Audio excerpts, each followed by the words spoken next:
আসসালামু আলাইকুম প্রাণপ্রিয় চাকরিপ্রার্থী ভাই ও বোনেরা, আশা করি আপনারা সকলে ভালো আছেন। আমিও ভালো আছি। রেলপথ মন্ত্রণালয় কিন্তু মাত্র মাধ্যমিক পাশে, শুধুমাত্র যারা মাধ্যমিক পাশ থাকলেই কিন্তু এই রেলপথ মন্ত্রণালয় একটি ভালো ধরনের একটি নিয়োগ বিজ্ঞপ্তি প্রকাশ করেছে।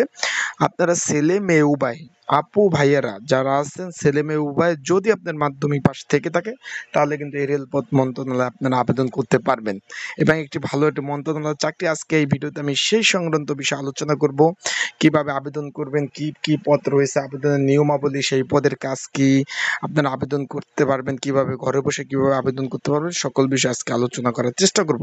তাই আপনারা যারা আমার ইউটিউব চ্যানেল থেকে ভিডিওটা দেখতেছেন অবশ্যই কিন্তু আমার ইউটিউব চ্যানেলটা সাবস্ক্রাইব করে রাখবেন, আর যারা ফেসবুক পেজ থেকে আমার ভিডিওটা দেখতেছেন অবশ্যই ফলো করে রাখবেন। চলুন ভিডিওটা শুরু করি। এখন এই যে গণপ্রজাতন্ত্রী বাংলাদেশ সরকার রেলপথ মন্ত্রণালয়ের সরাসরি কিন্তু এটা নিয়োগ বিজ্ঞপ্তি প্রকাশ করেছে। এখানে প্রথমে রয়েছে পদের নাম, বেতন স্কেল, বয়স, পদ সংখ্যা, শিক্ষাগত যোগ্যতা এবং কোন জেলার কোঠায় কোন জেলা প্রার্থীরা আবেদন করতে পারবেন, এইসব সকল বিষয় কিন্তু আজকে আলোচনা করব। যে পদটি রয়েছে অফিস সহায়ক পদ, যেটা আপনার অফিস স্টাফ বলে। এখানে কিন্তু বেতন গ্রেড হলো 20 নম্বর গ্রেড, 8,250 টাকা থেকে 20,010 টাকা। এটা কিন্তু সরকারি চাকরি, যে প্রথম শ্রেণী, দ্বিতীয় শ্রেণী, তৃতীয় শ্রেণী, চতুর্থ শ্রেণী, এর শ্রেণীর মধ্যে কিন্তু চতুর্থ শ্রেণীর কর্মচারী অফিস সহায়ক পদ। বেতন 18 থেকে 30 বছরের মধ্যে যারা আছেন আপুরা ভাইরা সকলে কিন্তু আবেদন করতে পারবেন। শূন্য পদের সংখ্যা 9টি পদে আবেদন করতে পারবেন। শিক্ষাগত যোগ্যতা হলো মাধ্যমিক স্কুল পাস থাকলে আপনারা কিন্তু এই পদটিতে আবেদন করার একটি সুযোগ পাবেন। এখানে কিন্তু শুধুমাত্র মাধ্যমিক এসএসসি পাস থাকলে আবেদন করতে পারবেন। এখন আমি জানিয়ে দেবো যে কোন কোন জেলার প্রার্থীরা আবেদন করতে পারবেন। এখন আমি একটা কথা বলে দেই, যারা ভিডিওটা দেখতেছেন, কেউ যদি ঘরে বসে আবেদন করতে চান, যে বাসা থেকে বের হবেন না, অবশ্যই স্ক্রিনের উপর যে হোয়াটসঅ্যাপ নাম্বারটা দেওয়া আছে এই নাম্বারটা আপনারা যোগাযোগ করতে পারেন। যোগাযোগ করে কিন্তু আপনারা এই নাম্বারে হোয়াটসঅ্যাপে যোগাযোগ করে আপনারা কিন্তু এই পদের জন্য আবেদন করতে পারবেন, ঠিক আছে?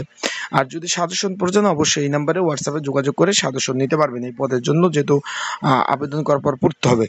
এখন কোন কোন জেলার প্রার্থীরা আবেদন করতে পারবেন? ঢাকা, গাজীপুর, নারায়ণগঞ্জ, কিশোরগঞ্জ, ময়মনসিংহ, জামালপুর, নেত্রকোনা, চট্টগ্রাম, কক্সবাজার, নোয়াখালী, রাজশাহী, দিনাজপুর, খুলনা, যশোর, মাগুরা জেলা প্রার্থীরা আবেদন করতে পারবেন। এতিম ও শারীরিক প্রতিবন্ধী জেলার কোঠায় যারা আছে তারা কিন্তু সকল জেলা প্রার্থীরা কিন্তু আবেদন করার একটা সুযোগ পাবেন। এখন এইখানে যে শর্তগুলি রয়েছে, আপনার কিন্তু যারা মুক্তিযোদ্ধা কোঠা আছেন তাদের জন্য 32 বছর, আর নৃগোষ্ঠী যারা কোঠা আছেন তাদের জন্য আধা সরকারি স্বায়ত্তশাসিত প্রতিষ্ঠান যদি চাকরি করেন সেটার তাদের অনুমতি নিয়ে কিন্তু আবেদন করতে হবে, সেটা কিন্তু তারা বলে দিয়েছে। এখন যারা আবেদন করে ইচ্ছুক তারা কিন্তু এই যে আবেদন শুরু হয়ে গেছে 20 মে বিকাল 4টা পর্যন্ত আবেদনের সময় সুযোগ থাকবে। আবেদন করে ফেলবেন। আবেদনের ফি মাত্র 112 টাকা। আর আবেদনের লিঙ্ক আমি ডিসক্রিপশন বক্সে দেওয়া আছে। এছাড়া যদি আপনারা নিজে আবেদন করতে চান, কোনো কম্পিউটার দোকানে আবেদন করতে পারবেন। এছাড়া আমার হোয়াটসঅ্যাপে যোগাযোগ করলে আমি আবেদন করে দেবো। ভালো থাকুন, সুস্থ থাকুন। আসসালামু আলাইকুম।